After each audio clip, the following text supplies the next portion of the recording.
ನಮ್ದು ಮನೆ ಒಂದು ಇಂಗ್ಲಿಷ್ ಮೀಡಿಯಂ ಸ್ಕೂಲ್ ಬಂದೈತೆ, ಒಂದು ಮಗು LKG ಅಡ್ಮಿಷನ್ ಮಾಡಿಸ್ಯಾರ ಒಬ್ರು ಯಾರೋ, ನಾವು ಕರ್ಕೊಂಡಿವಿ. ಅದು ಮೊದಲನೇ ದಿವಸ ಹೋಗಿ ಟೀಚರ್ಗೆ ಏನ್ ಅಂದದ್ದು ಗೊತ್ತಾ, ಆರ್ ಯು ಮ್ಯಾರಿಡ್ ಅಂದದ್ದು. ಟೀಚರ್ ನಿಮ್ ಮದುವೆ ಆಗೈತೇನ್ರಿ ಅಂತ. ಎಷ್ಟ್ರಿ ಅವನ ವಯಸ್ಸು? 3.5 ವರ್ಷ. 3.5 ವರ್ಷದ ಹುಡುಗ ಟೀಚರಿಗೆ ಮದುವೆ ಆಗೈತೇನ್ರಿ ಅಂತ ಕೇಳ್ತಾರಂದ್ರೆ ಎಷ್ಟರ ಮಟ್ಟಿಗೆ ಸಂಸ್ಕಾರ ಬೆಳೆಯಾಕೈತಿ ಹುಡುಗರು. ವಿಚಾರ ಮಾಡ್ರಿ.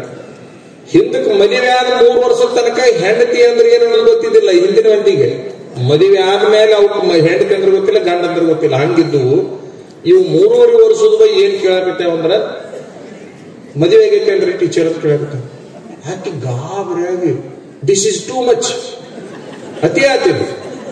ಈಟದ ನೀವು ನನ್ನ ಮದುವೆ ಕೇಳ್ತಾನಲ್ಲ ಅಂದಾಕಿನ ನಾಳೆ ನಿಮ್ಮ ಅಪ್ಪನ ಕರ್ಕೊಂಬ ಅಂದಾಕಿ ಕಂಪ್ಲೇಂಟ್ ಮಾಡ್ಬೇಕು ಇವನ್ ಬಗ್ಗೆ ಅಂತೇಳಿ.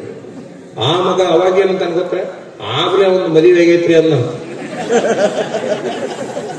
ಅಂದ್ರೆ ನಾ ಟೀಚರ್ ಅವ್ರ ಅಪ್ಪನ ಮದುವೆ ಆಗ್ಬೇಕಂತ ಮಾಡಿದ್ದಾಳ ಅಲ್ಲ. ಆಕೆಗೆ ಅಷ್ಟು ತಿಳಿಯಂಗಿಲ್ಲ ಟೀಚರ್ಗೆ.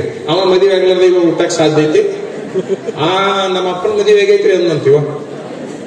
ಇಂತಿಂತ ಊಟಕ್ಕಾವ. ಅದಕ್ಕೆ ಎದರಾಗ ಶಾನೆ ಅದಾವ ಅಂದ್ರೆ ಮೊಬೈಲ್ ಕೆಲರದ್ರೊಳಗೆ ಶಾನೆ ಅದಾವ ನೋಡ ಅಷ್ಟ. ಇಷ್ಟು ಬಿಟ್ರೆ ಎದರಾಗೂ ಶಾನೆ ಇಲ್ಲ ಈಗಿನ್ನು. ಅದಕ್ಕೊಂದ್ ಸ್ವಲ್ಪ ನೀವು ಏನ್ ಇಷ್ಟು ದಿವಸ ಬಸವ ಪುರಾಣದಾಗ ಹೇಳ್ಯಾರ ಅದನ್ನೆಲ್ಲ ಸ್ವಲ್ಪ ತಲೆಯಾಗಿ ಇಟ್ಕೊಳ್ರಿ. ಅದನ್ನೊಂದ್ ಸ್ವಲ್ಪ ಆಚರಣೆ ಒಳಗೆ ತಗೊಂಡ್ಬರ್ರಿ. ಅವಾಗ ನಮ್ಮ ಗೆಳೆಯರದ ರಜತ ಮಹೋತ್ಸವ ಸಾರ್ಥಕ ಆಗತ್ತ, ಜನ್ಮ ಶತಮಾನೋತ್ಸವ ಸಾರ್ಥಕ ಆಗತ್ತ, ಸುವರ್ಣ ಮಹೋತ್ಸವ ಸಾರ್ಥಕ ಆಗತ್ತ, ಅಮೃತ ಮಹೋತ್ಸವ ಸಾರ್ಥಕ ಆಗತ್ತ. ಎಷ್ಟಿಟ್ಟಾರ್ರಿ ಎಂತ ಕಾರ್ಯಕ್ರಮಗಳು, ಅಪರೂಪದ ಕಾರ್ಯಕ್ರಮ. ಎಲ್ಲಾ ಕಡೆ ಸುದ್ದಿ ಆಗೈತಿ ಅಂತಿದ್ರು. ಅಮೀನ್ಗಡ ಸುದ್ದಿ ಬೇರೆ, ಇಲ್ಲಿ ಎಷ್ಟ ಐತೆ ಅಂತ ತಿಳ್ಕೊಂಡ್ರಿ ನೀವು. ನಾವೀಗ 40 ವಾರ್ಡಕ್ಕೆ ಹೋಗಿದ್ವಿ. 40 ವಾರ್ಡದೊಳಗ ಅಮೀನ್ಗಡಕ್ಕೆ ಹೊಂಟಿವಿ ಅಂದ್ಬಿಡು, ಬಸವ ಪುರಾಣ ವಿಚಾರಲ್ಲ ಅಲ್ಲಿಗೆ ಹೊಂಟ್ರಿ ಏನ್ರಿ ಅಂದ್ರ ಅಲ್ಲಿ ವಿಚಾರ ಮಾಡ್ರಿ. ಅಂದ್ರೆ ಎಲ್ಲಾ ಕಡೆಗೆ ಅಮೀನ್ಗಡ ಸುದ್ದಿ ಆಯ್ತು. ಅಮೀನ್ಗಡ ಬರೇ ಕರ್ದಂಟಿಗೆ ಪ್ರಸಿದ್ಧ ಆಗಿತ್ತು, ಈಗ ಬಸವ ಪುರಾಣದಿಂದ ಪ್ರಸಿದ್ಧ ಆಗಿತ್ತು. ಅದನ್ನು ಒಂದು ತಲೆಯಾಗಿರ್ಲಿ. ಬರೇ ಸಿಹಿಯಾದ ಕರ್ದಂಟಿಗೆ ಅಷ್ಟ ಪ್ರಸಿದ್ಧ ಆಗಿತ್ತು ಬಸವ ಪುರಾಣ. ಬಸವ ಪುರಾಣದ ಬಗ್ಗೆ ಬಹಳ ಹೇಳುದು ಬೇಡ, ಬಹಳ ಮಂದಿ ಹೇಳಿರ್ತಾರೆ. ಮತ್ತೆ ಅವರಂತೂ ದಿನ ಅದನ್ನ ಹೇಳಿರ್ತಾರೆ ಸ್ವಾಮೀಜಿಯವರು. ನಿಮಗಿಷ್ಟೇ ಗೊತ್ತಿರಲಿ, ಈ ದೇಶದೊಳಗೆ 2 ಭಾಗ ಮಾಡಿದ್ರು, ಉತ್ತರ ಭಾರತ ಮತ್ತು ದಕ್ಷಿಣ ಭಾರತ ಅಂತ 2 ಭಾಗ ಮಾಡಕಡ್ಡಿ ಇಲ್ಲಿ ಉದ್ದ ಬಾಳ ಐತಿ.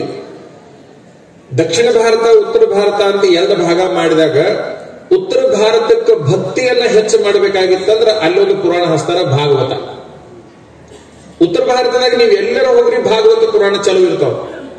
ಲಕ್ಷಗಟ್ಟಲೆ ಮಂದಿ ಕುಂತಿರ್ತಾರೆ. ನೀವು ಸಂಸ್ಕಾರ ಚಾನೆಲ್ ನೋಡ್ರಿ, ಆಸ್ಥಾ ಚಾನೆಲ್ ನೋಡ್ರಿ, ಒಳ್ಳೆ ಒಳ್ಳೆ ಚಾನೆಲ್ಗಳದಾವ, ಧಾರ್ಮಿಕ ಚಾನೆಲ್ಗಳು. ಭಾಗವತವನ್ನ ಹಚ್ಚಿಬಿಟ್ರೆ ಸಾಕು, ರಾಧೇ ರಾಧೇ ಅನ್ಕೊಂತರು ಏನು ಹೆಣ್ಮಕ್ಳು ಲಕ್ಷಗಟ್ಟಲೆ ಜನ ಕುಂತಿರ್ತಾರೆ. ಉತ್ತರ ಭಾರತದಲ್ಲಿ ಭಕ್ತಿಯನ್ನ ಹೆಚ್ಚು ಮಾಡಬೇಕಾಗಿದ್ರೆ ಭಾಗವತವನ್ನು ಹಚ್ತಾರ. ದಕ್ಷಿಣ ಭಾರತದೊಳಗ ಭಕ್ತಿಯನ್ನ ಹೆಚ್ಚು ಮಾಡಬೇಕಾಗಿದ್ರೆ ಬಸವ ಪುರಾಣವನ್ನ ಹಚ್ತಾರ ಅಂತಕ್ಕಂಥದ್ದು ನಿಮ್ ತಲೆಯಾಗಿದೆ. 3 ಅದಾವ, ಭಕ್ತಿ, ಜ್ಞಾನ, ವೈರಾಗ್ಯ ಅಂತ 3 ಅದಾವ. ಒಬ್ಬ ಮನುಷ್ಯನಿಗೆ ಏನ್ ಬೇಕಂದ್ರೆ ಭಕ್ತಿನೂ ಬೇಕು, ಜ್ಞಾನನೂ ಬೇಕು, ವೈರಾಗ್ಯನೂ ಬೇಕು. ಈ 3 ಬೇಕಲ್ಲ.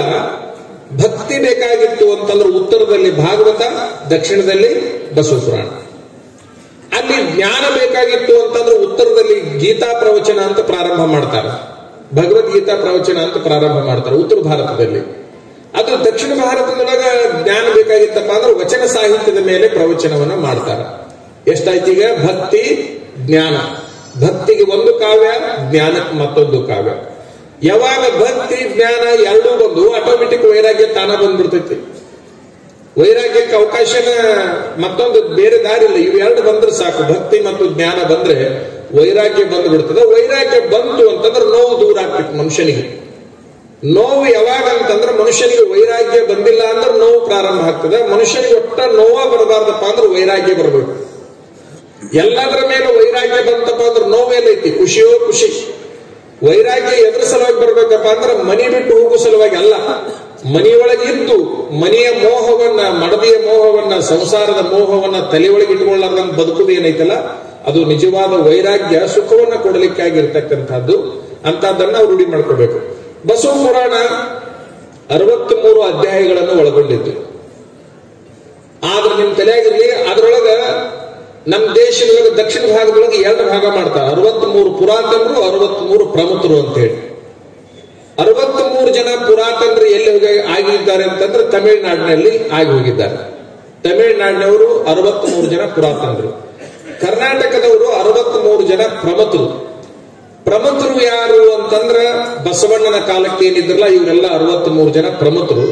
ತಮಿಳುನಾಡಿನೊಳಗೆ ಆಗಿ ಹೋದ್ರಲ್ಲ ಪುರಾತನರು ಅಂತೇಳಿ ತಿರುನೀಲಕಂಠರು ಇರ್ಬೋದು, ಬೇಡರ ಕಣ್ಣಪ್ಪ ಇರ್ಬೋದು, ಇವರೆಲ್ಲ ಏನ್ ಬರ್ತಾರಲ್ಲ 63 ಜನ ಪುರಾತನರು ಇವರು.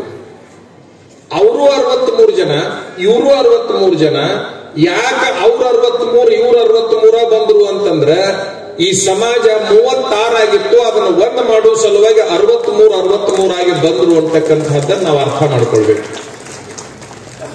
36 ಅಂತಂದ್ರೆ ವಿರುದ್ಧ ಅಂಕಿಗಳು, 63 ಅಂತಂದ್ರೆ ಪರಸ್ಪರ ಒಂದ್ರ ಮುಖ ಒಂದು ನೋಡ್ಕೊಂಡಿರುವಂತಹ ಅಂಕಿಗಳು.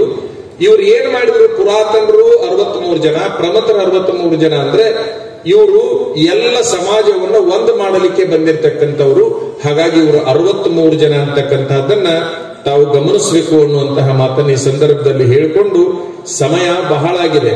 ಪ್ರಿನ್ಸಿಪಾಲ್ರೇನೋ ಹೇಳಿ ಹೋದ್ರು 2 ತಾಸರ ಮಾತಾಡ್ಲಿ ಬೆಳತನಕರ ಮಾತಾಡ್ಲಿ ಅಂತೇಳಿ.